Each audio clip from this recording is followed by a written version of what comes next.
vegetables to roast are Brussels sprouts. I used to make them where I would just take them out of the bag where you get them at Stop and Shop, and I would throw them right in the oven. I'd make roasted Brussels sprouts. I might cut them in half if they were too big. And what would happen though is they'd come out and they'd be like Brillo, or they would have just all the skins were peeled off of them and they were like little potato chips. And I wanted to really like them and I didn't, but I knew that I liked Brussels sprouts, so I had to figure it out.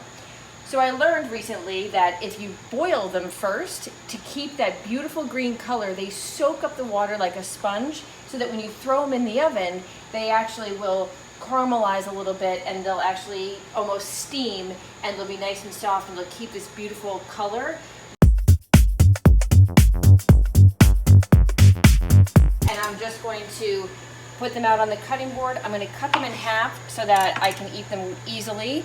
And I'm just going to throw them on the roasting pan. I'm going to put a little bit of olive oil on here so that I can roast them up in the oven at 400 for about 15-20 minutes, but I would never take your eye off them because they could start to stick if you don't have enough oil. You could also spray them down with vegetable oil or olive oil if you prefer the non-stick spray. I put a little bit of salt and a little bit of pepper because that's always just going to bring the natural flavoring out there. There's the pepper, here's a little bit of salt. Like I said, I'm going to pop them in the oven at 400 for about 15-20 minutes.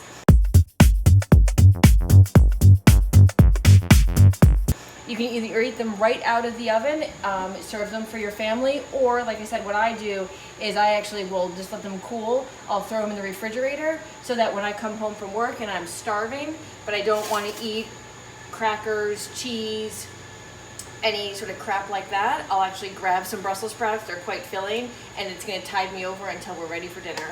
So that's what I got for you today.